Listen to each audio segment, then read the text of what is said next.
Today is Saturday, April 27th. The countdown has started for the owner of one of the most popular social media apps in America to sell its stake or else be banned in the U.S.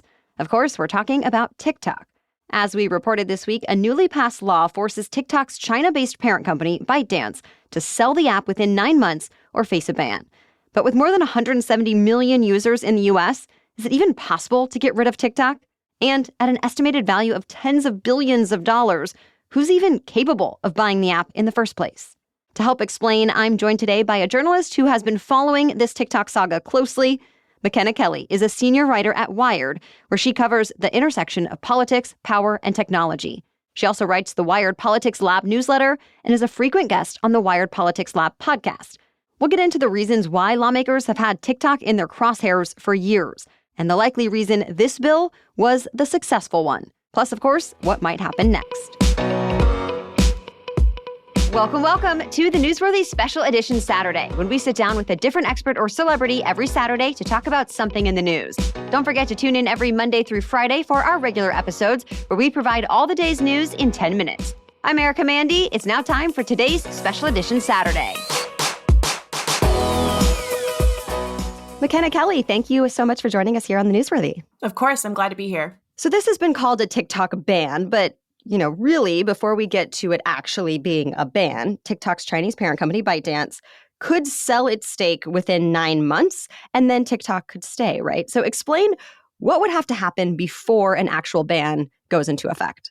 Sure. Like you said, after this was passed and Biden signed it on Wednesday, it provides TikTok and its parent company, ByteDance, about 9 months to find some kind of new owner who isn't based in some foreign adversarial nation. So I think likely it would be like an American owner, and then they would transfer, all of those assets over to that American owner. So maybe somebody somebody who has to have a lot of money. So Microsoft or something like that. Yeah, that's the question right now. I doubt that we will see a TikTok by Meta anytime soon. A lot of these giant tech firms have been under antitrust scrutiny for a very long time. And I think trying to gobble up TikTok would set off a lot of alarm bells at the Justice Department and the FTC. And you mentioned Microsoft, and Microsoft has already kind of tipped its hat into this, saying that it would be interested maybe to buy it. And really, Microsoft, when I look at Microsoft, its only real competitor to TikTok is LinkedIn. And we all know that it's probably a joke to say that it's a competitor. So it might have more of a chance than like Meta or some other, big social media company like Google and YouTube. And yet, what is ByteDance saying specifically about a possible sale? And do you think there's really any chance that that's the route ByteDance is going to go down? There's a couple different ways that this could go down. First, miraculously, some American company buys TikTok and its algorithm. Second, if a divestment were to happen, ByteDance would be okay with selling TikTok, but would still withhold that very powerful algorithm that they own. And so maybe some company would just get like the TikTok branding and maybe the basic bones and structure of it, but not the thing that really makes it special. And then, of course, if that doesn't happen, the third thing is that it could be banned.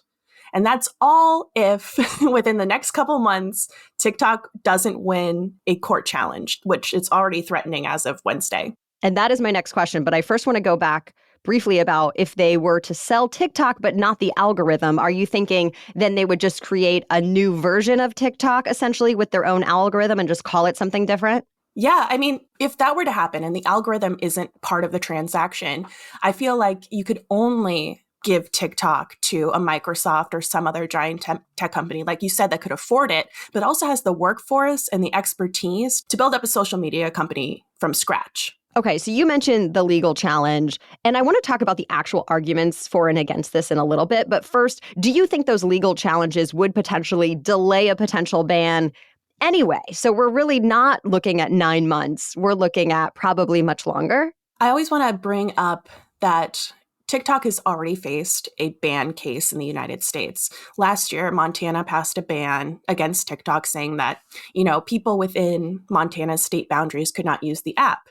And that case isn't entirely solved yet, but in December, a federal judge heard some arguments from both sides and basically said that the plaintiffs, Montana, was unable to give enough evidence that there is some kind of urgent threat that needs to be addressed, and also that these First Amendment arguments were likely to hold up. And so that judge ordered an immediate injunction, and that ban was supposed to go into effect at the beginning of this year, and it never happened because of it. So I'm not sure how much state precedent will really influence whatever happens with this federal law.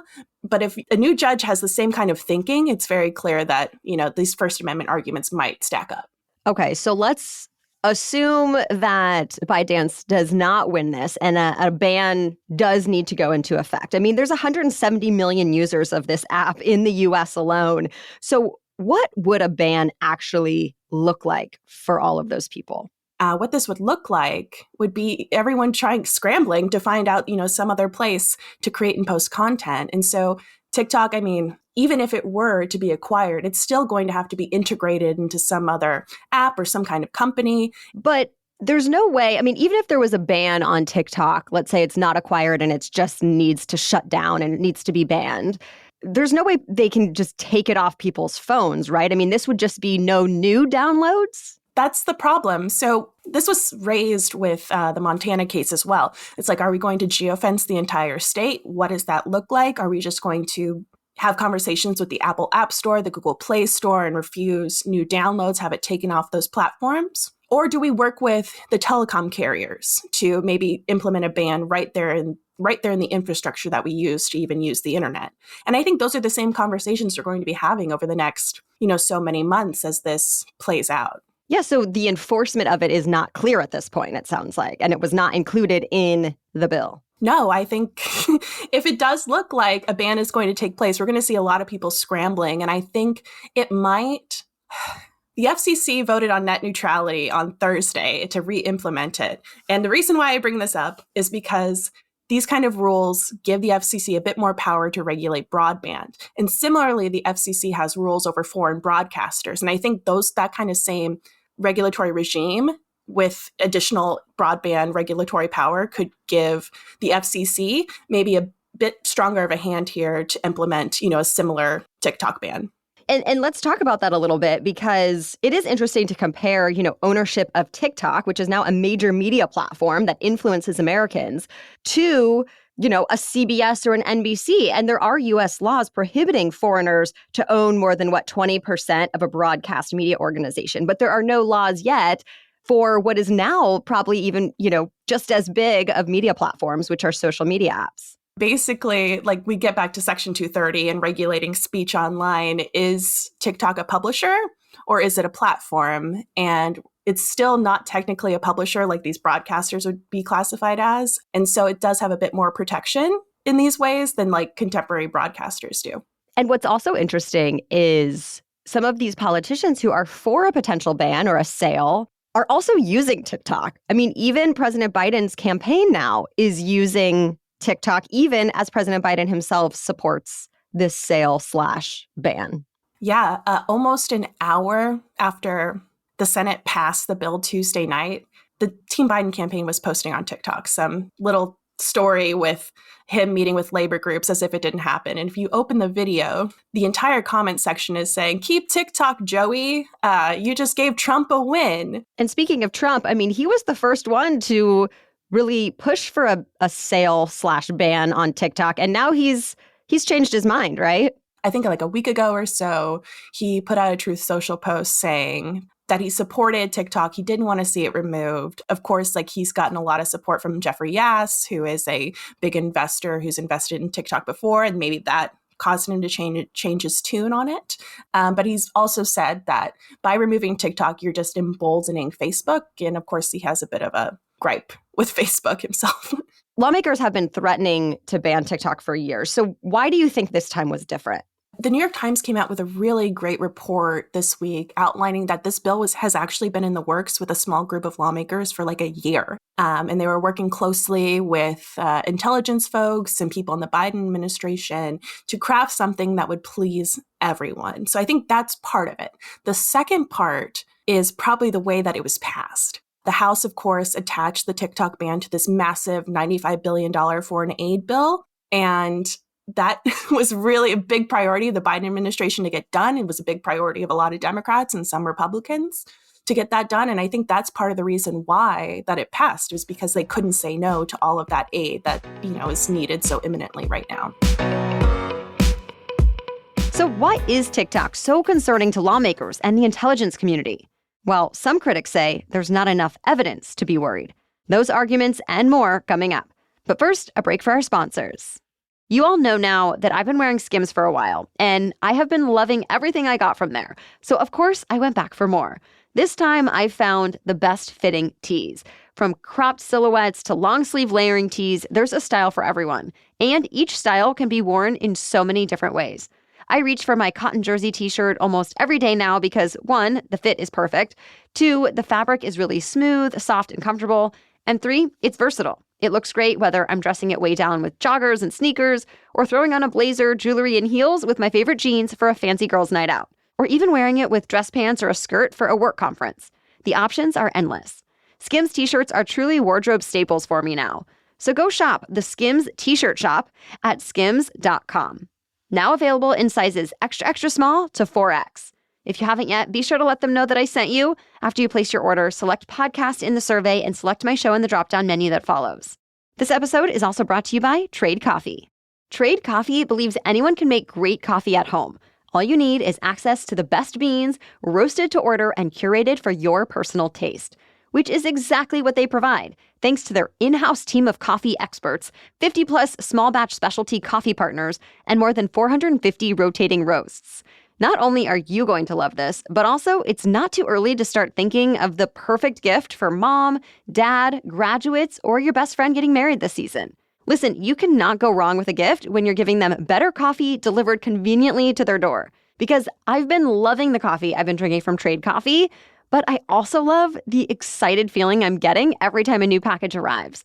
Even though it's curated to my preferences, there's still this element of surprise and fun when it comes. So, do you love coffee as much as I do? If so, you need to try Trade today. And for a limited time, you can enjoy a free bag and up to $15 off select plans when you visit my link, drinktrade.com/newsworthy. That's drinktrade.com/newsworthy for a free bag of coffee and up to $15 off select plans. drinktrade.com/newsworthy. Okay, now back to our conversation. Okay, so now let's talk about a little bit more the arguments for and against this forced sale or ban.